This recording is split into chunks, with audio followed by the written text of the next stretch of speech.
सुप्रभात बच्चों।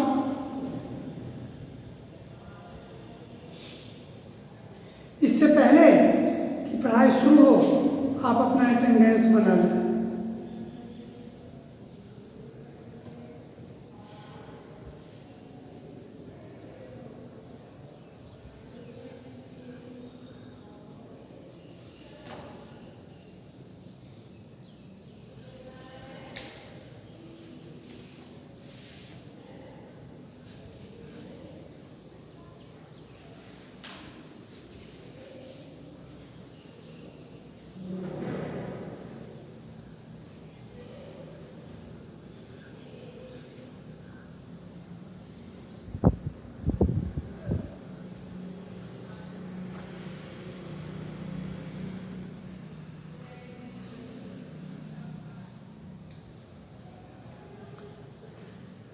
आज मैं आपको इस बुक से जो व्याकरण से संबंधित चीज़ है उसके विषय में मैं कुछ बतला देना चाहूँगा। यद्यपि यह आपको ज्ञान के विस्तार के लिए ज़रूरी है, परीक्षा के लिए उतना इम्पोर्टेंट नहीं है, लेकिन हाँ यह ज्ञान को विस्तृत करने में आपकी मदद करेगा।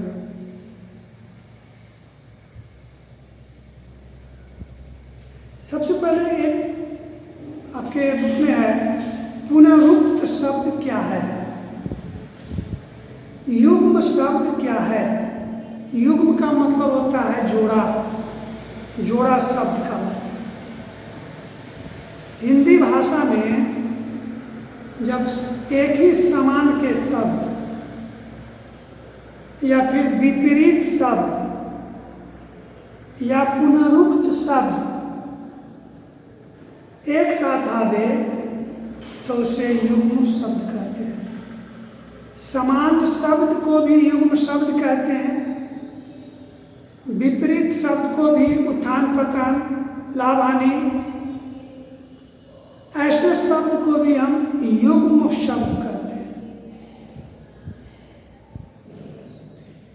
या पुनरुक्त शब्द, जैसे एक ही शब्द है और उसकी पुनरावृत्ति बार बार हो रही है। धधक धधक, सहज सहज, फड़क फड़क, ये सब क्या है? प्रस्तुत आपकी किताब में जो कविताएं हैं उसमें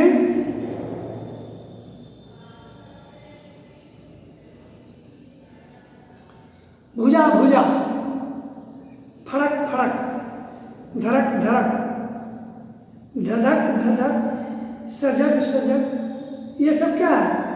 युग्म शब्द है। युग्म शब्द में भी कैसा युग्म शब्द है? विपरीत युग्म शब्द है, विलोम युग्म शब्द है? नहीं, ये है पुनरुक्त शब्द। अब जैसे आपको कह रहा है युग्म शब्द लिखिए, लेकिन कंडीशन है पुनरुक्त विलोम शब्द, जो अब बार बार बोला जाए।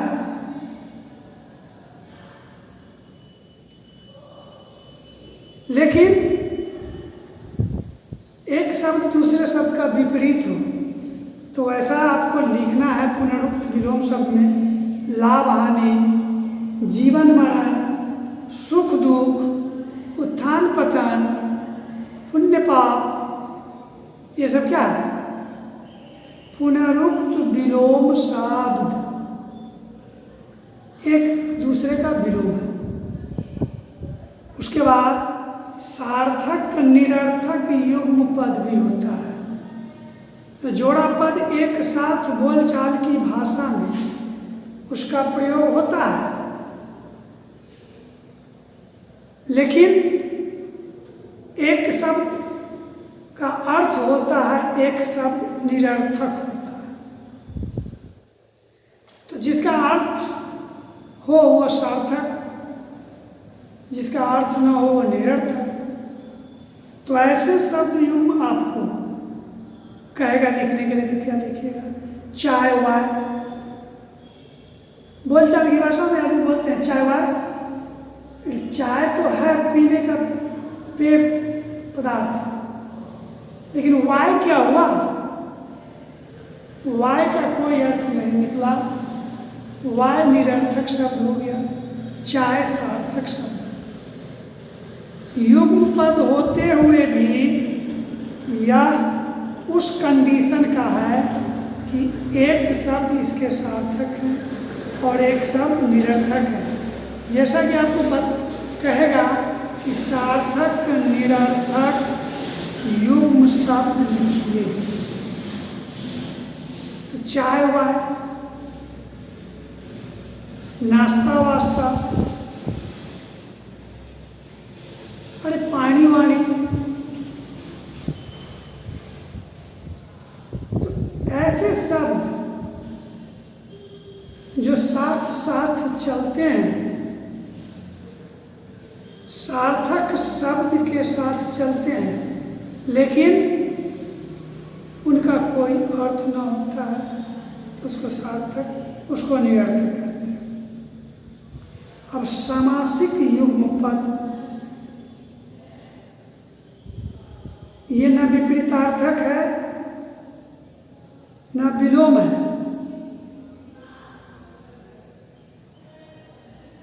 ये सामासिक शब्द है।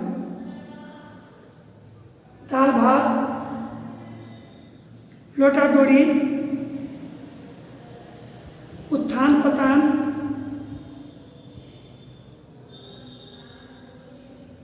तो उत्थान पतन जो हुआ वो विलोम में आ गया, लेकिन दाल भात विलोम नहीं है, सार्थक निरर्थक भी नहीं है, तो ये क्या है? सामासिक युग्म पद है। लोटा डोरी, दाल भात, चूड़ा दही, ये सब सामासिक युग्म पद में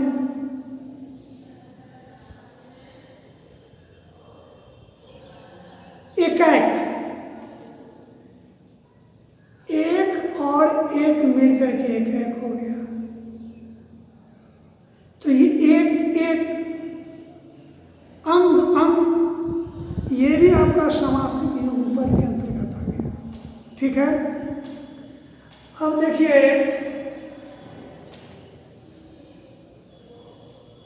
आप जानते हैं कि शब्द जो होता है उसके रचना के आधार पर अलग होते हैं और बनावट के आधार पर अलग भेद होते हैं।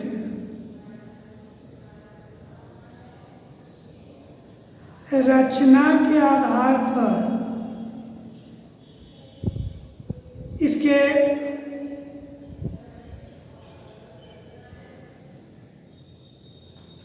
रचना के आधार पर और व्युत्पत्ति के आधार पर एक में 4 और एक में 3 भेद होते हैं। तत्सम, तद्भव, देशज, विदेश। तो अग्नि का तद्भव कहता है बनाने के लिए, तो तत्सम के बिगड़े हुए रूप को तद्भव कहते हैं। अग्नि है तो उसका आग हो जाएगा। अश्रु, अश्रु माने आंसू, अश्रु है आंसू हो जाएगा।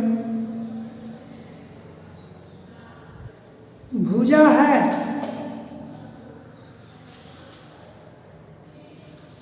तो भुजा बाह हो जाएगा, भुजा का तद्भव बाह होगा। कर्ण है कान हो जाएगा।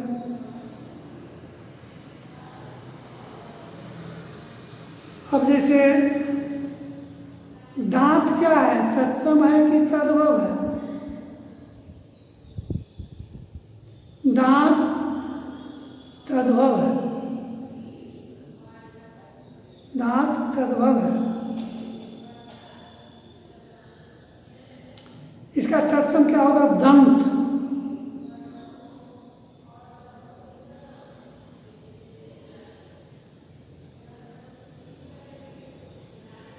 तत्सम इसका दंत हो जाएगा, घी हो गया तद्भव, घृत हो जाएगा तत्सम, सांप हो गया तद्भव, सर्प हो गया तत्सम, खेत हो गया तद्भव, क्षेत्र हो गया तत्सम। वर्ण विच्छेद भी मैंने बता दिया है। ज्योति, जाहलम, याहलम, ओ, ताहलम और हर्ष ई। तो इन सबको जब मिलाएंगे तो इसका उच्चारण ज्योति होगा। अग्नि और गाहलन,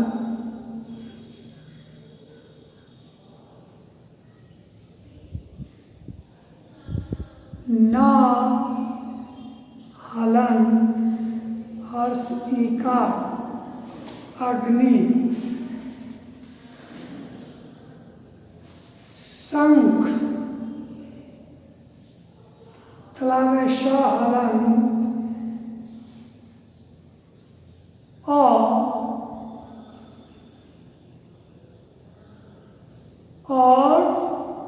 ण, और ण से अनु होता है, और ण तो श तलावे शाहलन और न खहलन और शंख। प्रहार में आइए, प में हलन, प र अ, प्र ह हलन, आ रहलन अ, प्रहार। तो यही सब है। और विजय, विजय शब्द में से उपसर्ग तथा मूल शब्द अलग कीजिए। मूल शब्द है जय, और वी जो हुआ उपसर्ग हुआ। प्रहार, हार मूल शब्द, प्र उपसर्ग हुआ। सजग में जग मूल शब्द, स उपसर्ग हुआ। पराजय में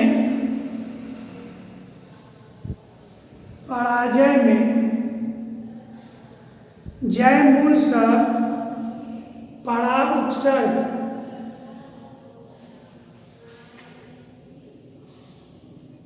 अब आइए दूसरा पाठ है, उसके या शब्द अर्थ को भी आप लोग देखते रहिएगा। विविधता माने अनेकता हुआ, विविध तरहों का विविधता। विभक्त डिस्ट्रीब्यूट माने उसको बांटना, विभक्त करना का मतलब बांटना। प्रतिष्ठित का मतलब होता है सम्मानित, प्रतिष्ठा का मतलब होता है सम्मान, रेस्पेक्ट। क्या होता है? सम्मान, किसी को सम्मान देना मतलब रेस्पेक्ट करना। निर्माण करना मानो मैन्युफैक्चरिंग या मेक कहो, मेक माने बनाना, निर्माण करना। भेदभाव मतलब होता है एक दूसरे दूसरे से अंतर करना, चाहे वो जातिगत अंतर हो, चाहे वो गरीब अमीर का अंतर हो, रंग रूप का अंतर हो, लंबाई चौड़ाई का अंतर हो, अच्छा बुरा का अंतर हो, लेकिन जब ये अंतर हुआ उसको मतभेद कहेंगे, है ना। उसको इंग्लिश में डिस्क्रिमिनेशन कहते हैं। मतभेद को इंग्लिश में डिस्क्रिमिनेशन कहते हैं। आकर्षित करना का मतलब होता है मोहित कर लेना, अपनी ओर खींच लेना, अट्रैक्ट। उसको ऐसे समझो, अट्रैक्ट, अट्रैक्शन, आकर्षण। एकता का मतलब विभिन्न अवयव जब एक सूत्र में, एक बंधन में बंध करके और मजबूती प्रदान करता है तो उसे हम एकता कहते हैं। यूनिटी कहा गया है, यूनिटी इज ए स्ट्रेंथ, एकता में बल है। प्रस्तुतिकरण माने आपके समक्ष कोई चीज को रखना, अपने विचार रखना, या जो भी चीज हो उसको रखना, अभिव्यक्त करना, प्रस्तुतिकरण कहलाता है। इसको कहते हैं प्रेजेंटेशन, नहीं प्रेजेंटेशन। स्पष्ट, साफ, क्लियर हुआ। सांप्रदायिकता का मतलब होता है, संप्रदाय माने धर्म होता है, सांप्रदायिकता धार्मिक मतभेद होता है। नहीं, धार्मिक मतभेद को सांप्रदायिकता हम कहते हैं। इसको इंग्लिश में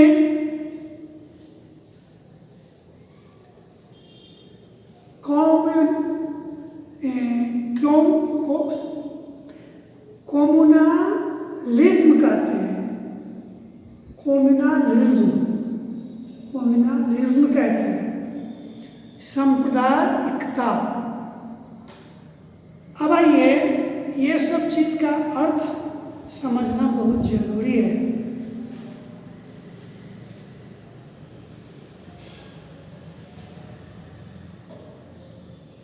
घर के पास एक बगीचा है, ये के पास क्या है? संबंध बोधक। घर और बगीचा के बीच में जो ये अव्यय है के पास,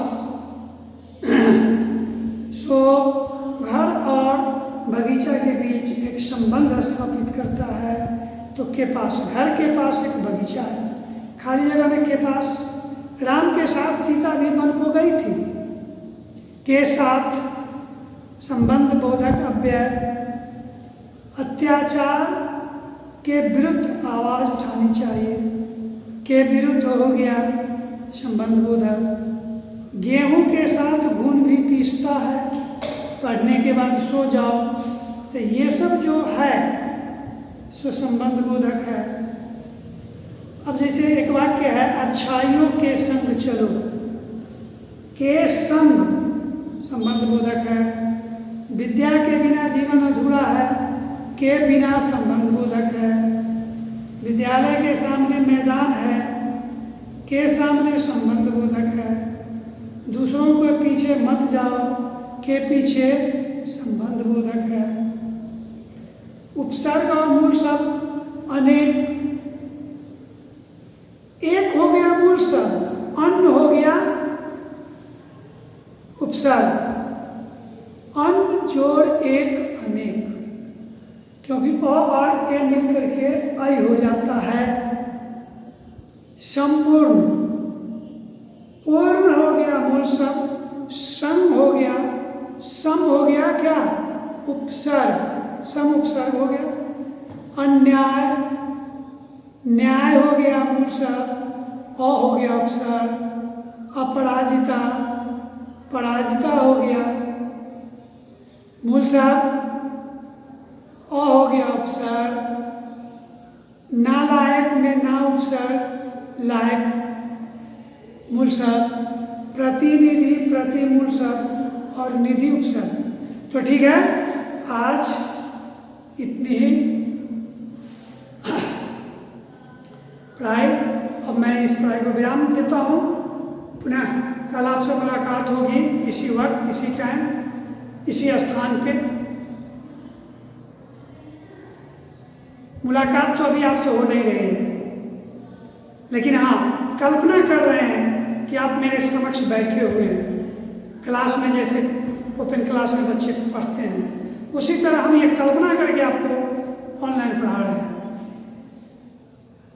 ये हर समय मैं यह कल्पना करता हूँ कि बच्चे मेरे समक्ष हैं। यद्यपि बच्चे मेरे समक्ष नहीं हैं, लेकिन उसी आशा पर, उसी कल्पना पर ये क्लास चल रहा है। तो ठीक है, प्रत्यक्ष नहीं परोक्ष ही सही, कल मुलाकात आपसे होगी। धन्यवाद।